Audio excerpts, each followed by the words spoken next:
Merci de nous recevoir dans ce nouvel épisode du One to One. Aujourd'hui, nous vous amenons dans les locaux de la CIR, la Société ivoirienne de raffinage. La CIR, c'est une fierté ivoirienne, c'est le fleuron de l'industrie ivoirienne. La CIR, c'est un chiffre d'affaires de plus de 2500 milliards de francs CFA. Et donc, nous avons l'honneur, le privilège de recevoir aujourd'hui M. Soro Tiotio, qui en est le directeur général. Bonjour, monsieur le directeur. Bonjour. Monsieur le directeur, comme on le disait tout à l'heure, la CIR a traversé des périodes difficiles. Aujourd'hui, comment se porte aujourd'hui ce fleuron ivoirien? Bonjour, monsieur. Merci de venir à nous pour cet entretien. Oui, vous avez raison. La CIR a effectivement traversé des moments difficiles. Tout comme beaucoup d'entreprises de la Côte d'Ivoire, au sortir de la longue crise qu'a connue le pays, on va dire que tous les clignotants de la CIR étaient au rouge. Et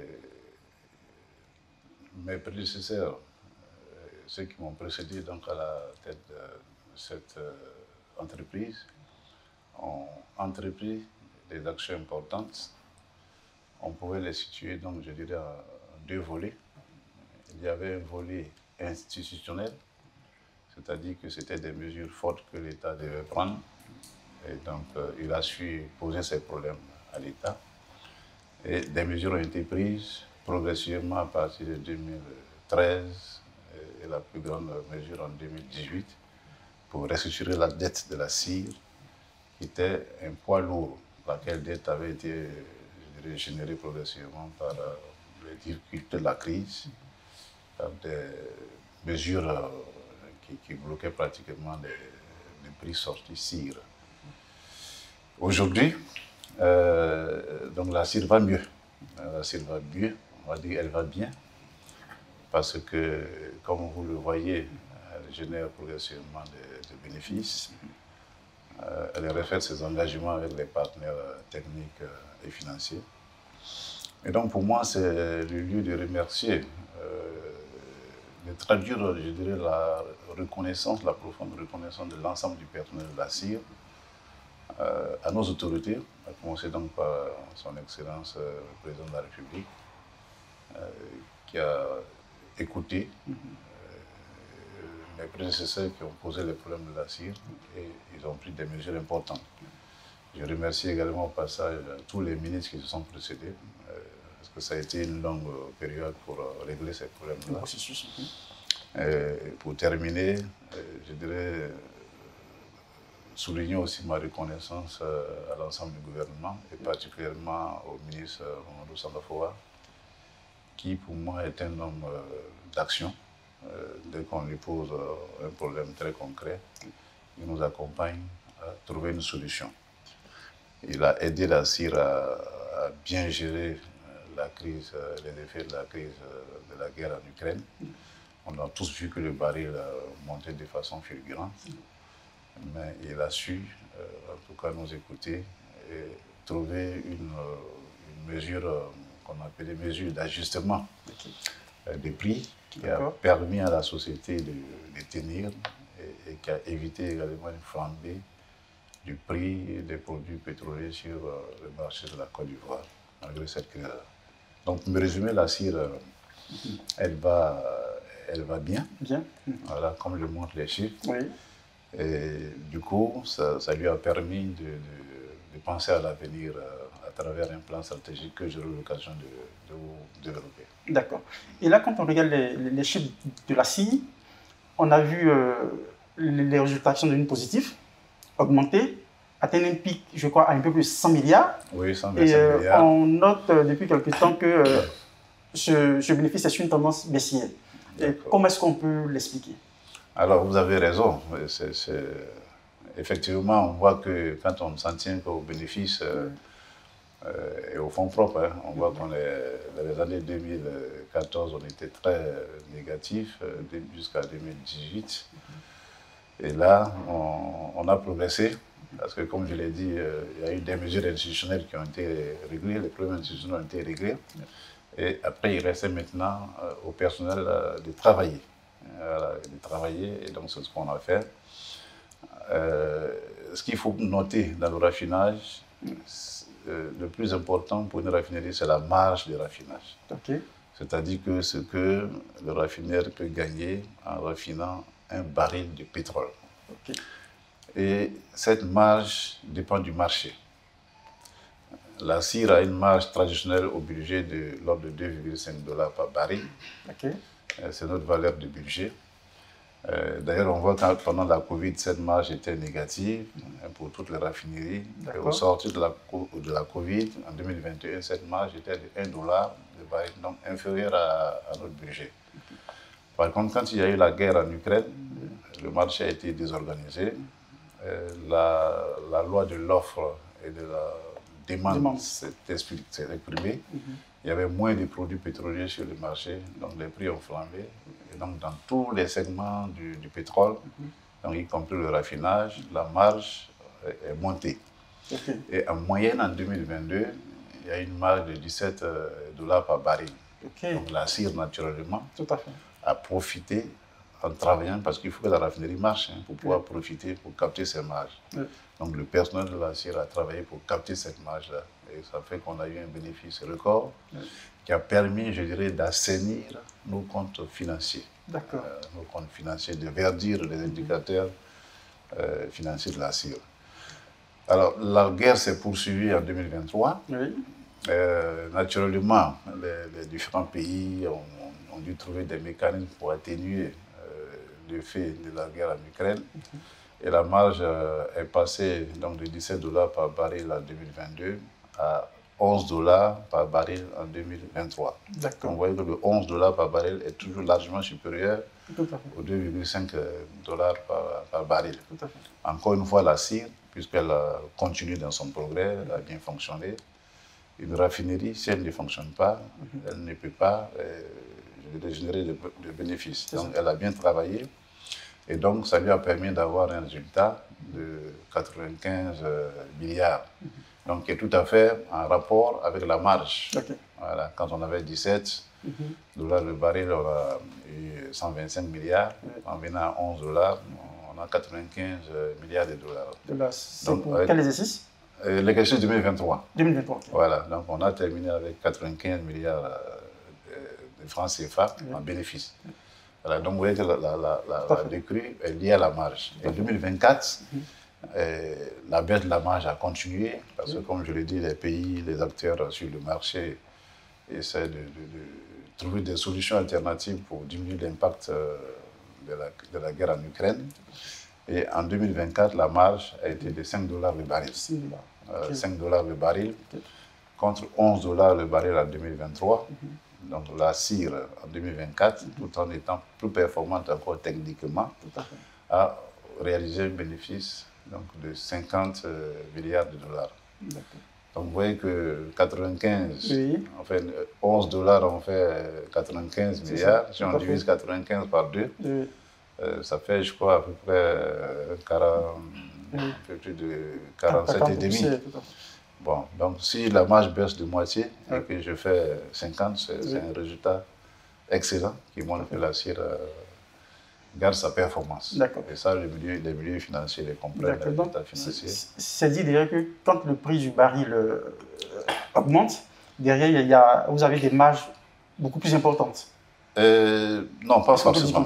Pas forcément. Parce que le baril peut monter sans que les marges ne montent. Voilà. C'est beaucoup plus complexe. Exactement. Voilà. La marge est vraiment liée à la consommation. Donc, le raffineur ne regarde pas tellement le coût du baril, mais ce qu'il regarde, c'est la base de raffinage. Qu'est-ce qu'il gagne en raffinant un baril? Voilà. Si la demande... Si par exemple, à un moment donné, le prix fluctue tous les jours, si à un moment donné, il y a trop de produits sur le marché, voilà, le coût va baisser. Voilà, donc, c'est vraiment la marge qui importe pour le raffineur. D'accord. Et au-delà des aspects financiers, quels sont les défis techniques que vous avez dû relever pour remettre l'entreprise sur les rails? Bien. Alors, j'ai parlé de deux volets. J'ai dit qu'il y avait un volet institutionnel. Et puis après, il y avait un volet, on va dire, qui dépend de nous-mêmes, hein, de la CIR et de son personnel. Bon, une fois que l'État, en tout cas, a réglé les problèmes qui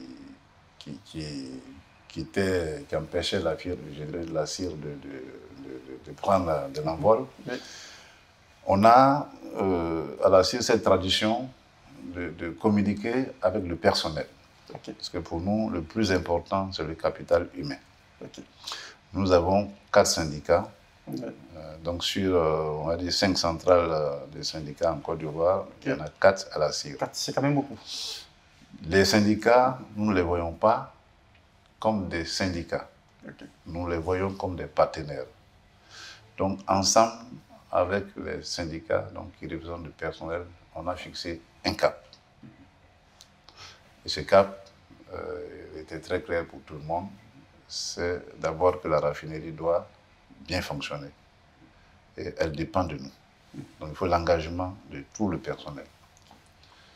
Une fois que la raffinerie, les outils fonctionnent bien, il faut optimiser, je dirais, les achats et les ventes.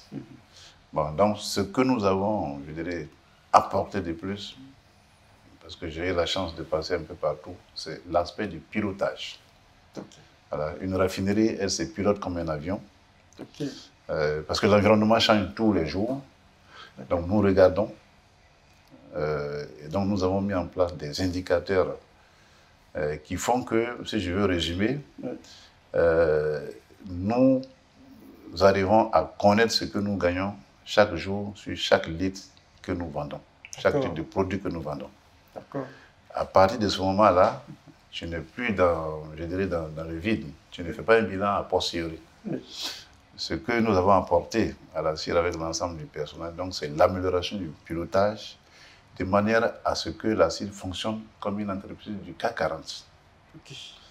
Donc, tous les jours, je suis capable de savoir, nous sommes aujourd'hui le 27, si je vois mes équipes, ce qu'on a eu comme marge le 26, on la connaît. Donc, ça permet de rectifier le tir. On n'attend pas que le mois finisse ou que l'année finisse. Tous les jours, chaque jour, quand le commercial vend, on sait le coût de rivière. On sait qu'est-ce qu'on a gagné. Et on fait des projections lorsque nous faisons nos achats. On connaît le futur à peu près sur un mois. Et on va regarder avant d'acheter quels sont les... En pétrole, on parle de primes. Quelle est la prime à partir de laquelle je vais pouvoir vendre sur le marché à 0 bénéfice. Donc ça me donne une limite de discuter avec les partenaires. Donc pour résumer, nous avons eu un engagement total du personnel. Et puis donc l'adhésion du personnel à ce pilotage-là, qui est très exigeant. Et je dirais en 2025, nous avons, puisque nous l'avons pratiqué, nous sommes passés à un accord de performance individuelle avec chaque agent. C'est-à-dire que chaque agent de la CIR a des objectifs et s'est engagé. On appelait ça accord de performance individuelle. Donc chacun à son poste a des objectifs clairs qu'il doit atteindre dans l'année.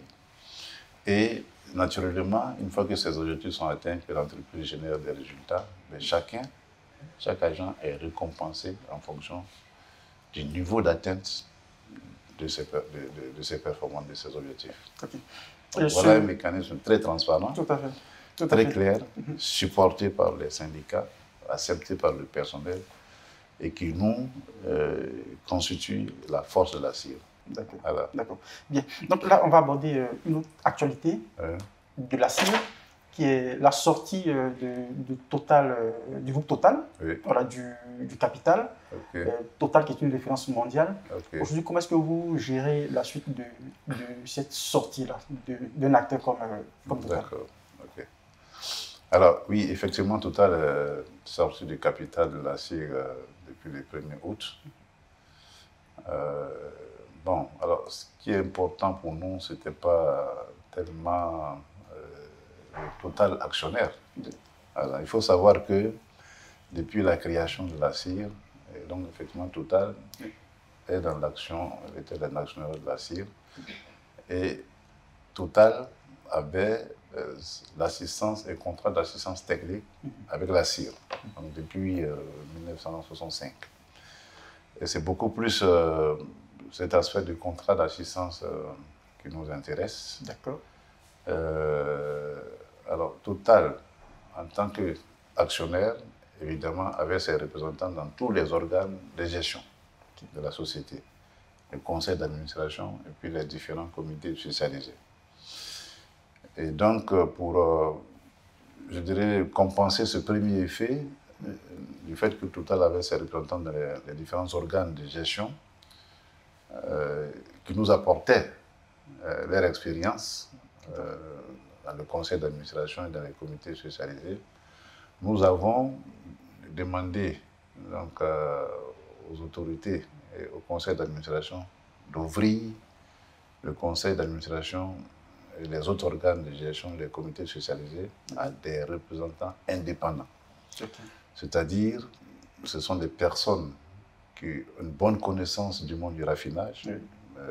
On a mis des critères. Il faut venir de groupes pétroliers. Okay. Pas d'une raffinerie comme la CIR seule, mais de groupes pétroliers. Oui. C'est important parce qu'un groupe pétrolier a plusieurs raffineries et puis beaucoup d'expérience. Oui. Voilà. Donc ces personnes-là ont commencé à intégrer nos organes de gestion à partir de septembre. Okay. Voilà. Donc ils nous apportent ce que Total nous apportait dans les organes de gestion. Le deuxième volet, c'est l'assistance technique que Total avait. Okay. Bon, donc, qui, elle, s'est arrêtée, on va dire, ça va s'arrêter à la fin du mois ce mois de juin. Bon, et donc, l'assistance technique, c'est pas Total qui tournait les vannes, qui attrapait les clés à la CIR, mais le contrat d'assistance technique était pour nous une porte, un accès à l'information. Dans notre métier, c'est important d'avoir accès à l'information dans tous les domaines du raffinage, que ce soit le procédé, la commercialisation, la finance, la technique, la formation. On avait donc accès par le à Total à tout cela. Donc, pour, je dirais, remplacer, pour ne pas laisser de vide, nous avons élaboré un cahier de charges pour un appel d'offres international pour trouver des entreprises ou des cabinets qui accompagnent les raffineries. Et nous avons eu une dizaine d'entreprises, nous avons analysé les offres et nous en avons retenu deux. Il y a une qui est américaine et puis l'autre européenne. Donc ça nous permet d'être dans les deux mondes, le monde anglophone, le monde francophone, puisque dans notre métier, il y a beaucoup d'anglais. Okay. Avec ces entreprises, nous aurons accès à l'information. Si nous avons un problème, nous allons poser le problème aux deux entreprises et nous aurons des réponses pour savoir ce qu'il faut faire. Et puis donc, ça vient combler ce vide-là laissé par Total. J'aimerais savoir où est-ce que la CIR s'approvisionne généralement en brut? Alors, la CIR achète son brut par appel d'offres. Okay. Elle dit le type de brut qu'elle veut. Et puis, donc, nous nous adressons à des traders, des bruts, qui vont nous faire des propositions. Et puis, nous discutons, nous disons nos conditions, et celui qui nous accepte nos prix, en ce moment, on achète avec lui. Bon, il se trouve que la source la plus proche, c'est naturellement le Nigeria, qui a du brut qui convient à nos besoins. Okay. Voilà. On peut trouver effectivement des bruts équivalents en Amérique, dans le Golfe, mais c'est pas, je dirais, possible d'aller prendre du brut là-bas, le même brut équivalent, parce que le transport va coûter plus cher, et venir le vendre ici au même prix qu'à la CIR. C'est pour ça que les brutes viennent essentiellement du Nigeria, parce que le Nigeria est le pays le plus proche. Nous n'avons pas de contact direct avec les producteurs du Nigeria puisque nous ne faisons pas de trading. Mais nous faisons un appel d'offres et les fournisseurs vont prendre le brut là-bas. Donc, est-ce que ça dit que l'ouverture aujourd'hui de la méga raffinerie de Dangote au Nigeria, où vous approvisionnez, enfin, d'où vient notamment le brut que vous achetez en partie, ça ne pourrait pas affecter la CIR dans ces opérations? Bon, alors on avait eu cette crainte que effectivement Dangote, qui a pleine capacité, peut consommer la moitié de la production de brut du Nigeria, que ça soit un problème.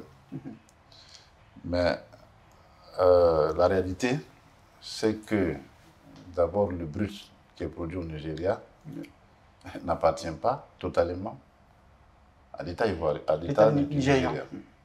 Si je ne me trompe pas, peut-être l'État du Nigeria peut avoir 30% et 70% appartient aux traders. Et le brut, il faut le savoir, le pétrole brut se vend au prix du marché, tout comme le cacao. Vous voyez que le cacao se vend au prix du marché. Ce n'est pas parce qu'un Ivoirien va construire une grosse usine de transformation de café-cacao que l'État de Côte d'Ivoire va lui vendre, va lui donner le cacao en dessous du prix. Tout à fait. À un prix préférentiel. À un prix préférentiel. C'est vraiment important à comprendre. Voilà. Donc, il est de l'intérêt de l'État du Nigeria de vendre le brut au prix du marché. Les traders, les compagnies qui ont investi au Nigeria et qui détiennent 70% du pétrole sont libres de le vendre où ils veulent au prix du marché. Donc, c'est cette réalité à laquelle Dangote a été confronté. Tout comme en Côte d'Ivoire, ce n'est pas parce qu'on va produire du brut de baleine que, on va dire à Petrosi qui le vend ou à Eni, il faut le vendre à la CIR en dessous du prix du marché. Voilà. Et donc, Dangote, il achète le brut, il va acheter ce brut au prix du marché. La seule chose qu'il va gagner par rapport à la CIR, c'est le fret. Voilà, le fret qui fait quand même entre 1,5 $ à 2 $. C'est important. Voilà. Si moi je traite le brut de Côte d'Ivoire, c'est le fret, je vais gagner une partie sur le fret. Voilà. Donc, parce que je n'ai pas de navire qui va le prendre, je suis obligé d'affréter un navire qui va venir, le charger pour venir le mettre chez moi. Et d'ailleurs, je vous informe qu'au mois d'août, nous allons traiter la première cargaison de brut de baleine. Ça, c'est une grosse information. Oui, c'est ça. Et là, en termes de volume de barils de baleine, combien est-ce que vous allez utiliser pour votre raffinerie? La CIR traite 75 000 barils de pétrole par jour. Bon, donc, quand nous prenons 1 million, nous le traitons en 2 semaines. Voilà. Donc, les productions initialement étaient autour de... Le baleine, la production n'était pas suffisante, autour de 500 000 barils, ce qui faisait que si nous, on devrait le reprendre pour le traiter, si on vise une quantité de 1 million, vous voyez qu'il faut prendre le bateau 2 fois. Il faut prendre le bateau 2 fois pour venir prendre 2 fois 500 000 barils et puis le traiter. Donc, ça n'était pas économiquement intéressant pour nous. Maintenant que la production est montée à 900 000 barils, donc presque 1 million, donc nous envoyons le bateau une fois, on le prend, et puis on va le traiter. C'est clair que baleine, en termes de valorisation économique, il est en dessous du brut du Nigeria, de 1 à 2 $. D'accord. Bon, en regardant le fret, en prenant le fait qu'on prenne le bateau une seule fois, ça nous permet de nous rapprocher du brut nigérien. Donc si le baleine monte de plus en plus, bon, on va le traiter aussi en mix avec le Nigeria. Et pour finir, on peut échanger avec vous sans parler du projet de la seconde raffinerie. En tant que raffineur, vous pouvez nous parler des enjeux d'un tel projet et puis de sa pertinence pour un pays comme la Côte d'Ivoire. D'accord. Alors, donc, je vais profiter pour vous parler du plan stratégique de la CIR. Donc, je vous ai dit d'entrée de jeu que la CIR se portait bien, votre raffinerie se porte bien par les chiffres, et puis elle fonctionne bien. Et grâce au développement économique de la Côte d'Ivoire absorbe maintenant, je dirais, l'ensemble de la production de la cire. Et pour certains produits, nous importons ce que nous appelons des bases que nous venons mélanger. Oui. Dans le pétrole, on dit blinder, pour venir blinder notre production pour satisfaire les besoins donc, du marché de la Côte d'Ivoire. Un peu plus de 50% des besoins du Mali. Et puis, bon, on va dire 30% pour le Burkina. Nous travaillons à monter les flux sur ce marché. Bon, donc une fois qu'on a verdi les clignotants financiers, tous les paramètres de la cire, que la cire, je dirais, saturée, nous avons, à la demande du conseil d'administration, nous avons mené une réflexion, nous avons fait une analyse SWOT, nous avons voyagé, nous avons scruté l'environnement avec bien sûr des cabinets pour pouvoir voir quels étaient les prochains enjeux pour la cire. Les enjeux majeurs. Et donc nous en avons trouvé 3. Donc, le premier enjeu, c'est l'amélioration de la qualité des produits pour répondre aux nouvelles normes environnementales qui sont de plus en plus serrées, strictes. Il faut savoir que la Côte d'Ivoire s'est engagée au niveau de différentes COP et au niveau de l'UEMOA pour atteindre certaines qualités au niveau des produits. Donc, le premier enjeu, si la cire ne fait pas des investissements pour pouvoir produire ces produits à l'horizon 2030, elle ne va plus pouvoir continuer à opérer parce que ces produits ne seront pas en ligne avec les nouvelles normes environnementales, les nouvelles normes de qualité. Bien, le deuxième enjeu, c'est effectivement celui qui va appeler la nouvelle raffinerie, c'est qu'on se rend compte que donc, le marché croît et pour continuer à assurer la souveraineté de la Côte d'Ivoire, pour que la Côte d'Ivoire maîtrise son approvisionnement, puisque je pense que vous n'avez jamais vu de produits, un manque de la Côte d'Ivoire, les Ivoiriens ne connaissent pas. Tout à fait. Du pénurie à la pompe. On n'a jamais vu ça. Voilà. Donc pour continuer à avoir ça, il faut adapter l'outil de production aux besoins du marché qui est croissant. Autrement dit, il faut augmenter la capacité. Voilà. Donc le deuxième enjeu, c'est adapter l'outil de production aux besoins du marché. Bon, c'est à ce niveau-là que il y a deux choses. Sur l'existant, la capacité d'augmentation est limitée à 30%. Nous ne pouvons augmenter la capacité de production ici que à 30%. C'est comme une maison. Vous avez une maison de 3 pièces, bon, allez, vous voulez faire... si vous voulez faire 7 pièces, à un moment, l'architecte vous dit il vaut mieux raser que de chercher à modifier. Voilà. Donc, nous avons des projets pour augmenter la capacité de la raffinerie existante de 30%. Nous pensons pouvoir les réaliser d'ici 2030. Et nous, quand nous allons faire ça, en faisant les projections, en 2030, ça ne suffira pas pour couvrir les besoins de la Côte d'Ivoire et de la sous-région. D'où l'appel à un projet de nouvelle raffinerie qui, elle, sera donc plus apte à traiter le brut baleine. Voilà. Elle sera plus apte puisque nous avons du brut. On va la designer, on va faire l'ingénierie, les calculs, tout ça pour que le brut baleine soit effectivement le plus rentable sur cette raffinerie. Donc nous avons été mis en mission effectivement par la tutelle, notre ministre de tutelle, qui elle-même se bat effectivement dans tous les forums pour pouvoir trouver un partenaire qui accompagne la Côte d'Ivoire à réaliser cette raffinerie.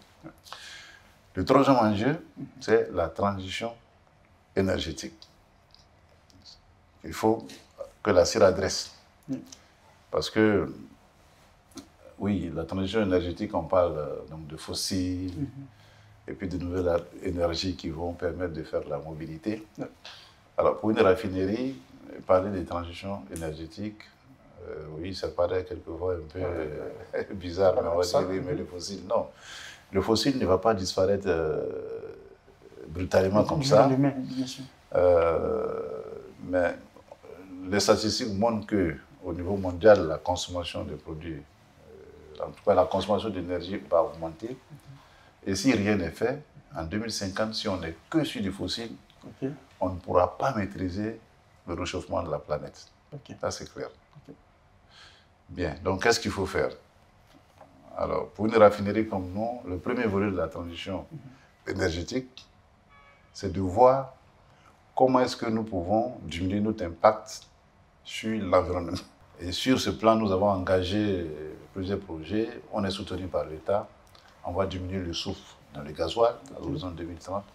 L'investissement est pratiquement déjà mis en place. On va commencer la construction de cette installation en 2026. Donc c'est un investissement majeur. Nous allons également installer une nouvelle centrale de production d'énergie. Une raffinerie a besoin d'énergie, de vapeur et d'électricité. Cette centrale va être construite, on l'a démarrée en tout cas fin 2027. Donc celle-là, elle permettra de produire notre énergie à partir du gaz naturel au lieu de fioul. Voilà. Donc on va diminuer notre impact carbone. On va diminuer le rejet des soufre qui est fait dans les gazoles. Donc ça, c'est le premier niveau. Nous avons engagé un certain nombre de projets pour diminuer notre impact sur l'environnement, pour améliorer.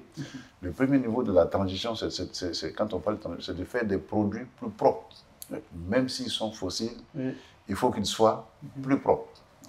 Et le deuxième niveau, c'est que va faire la raffinerie par rapport aux énergies alternatives qui sont non fossiles. Parce que si demain, on parle de véhicules électriques, si demain, la moitié du parc des véhicules de la Côte d'Ivoire est électrique, comment est-ce que la CIE se positionne? Donc ça, il faut mener cette réflexion. Ça, c'est une grosse problématique. Voilà. Donc nous sommes en train de faire cette étude avec un cabinet qui nous accompagne. Et avant la fin de l'année, nous aurons une stratégie pour dire, bon, par rapport à la voiture électrique, comment est-ce que la CIE se positionne? Est-ce qu'elle produit la batterie? Est-ce qu'elle la commercialise? Est-ce qu'elle la recycle? Mais aujourd'hui, quand un Ivoirien va prendre 1 litre de carburant à la pompe, il y a quelque chose qui revient à l'État. Qu'est-ce qu'il faut faire pour que, au niveau de la batterie, quelque chose revienne également à l'État, pour ne pas, je dirais, faire disparaître toutes ces ressources? On parle également des biocarburants, donc la cire, tout ça, on travaille. C'est juste lequel vous travaillez. Donc le troisième enjeu, c'est comment la CIE aborde la transition énergétique. Comment elle se positionne par rapport aux nouvelles énergies qui arrivent. Ça parle de gaz naturel liquéfié, utilisation. Donc tout ça, la CIE se prépare. Et nous avons créé, avec l'accord du conseil d'administration, une direction du développement et de la transition énergétique depuis, on va dire, janvier 2023, et qui travaille à plein pot sur toutes ces problématiques. D'accord. En tout cas, merci beaucoup, monsieur le directeur général, d'avoir reçu SICA Finance. On l'a dit, la CIE aujourd'hui se porte bien.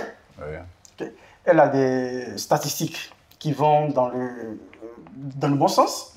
La CIE se projette dans l'avenir, avec des projets importants, notamment sur la problématique de la transition énergétique. Et surtout, la CIE se prépare à la seconde raffinerie, afin de mieux accompagner l'exploitation pétrolière en Côte d'Ivoire. En tout cas, je vous remercie. Et je remercie également vous qui nous avez suivis. Et au prochain épisode de One to One.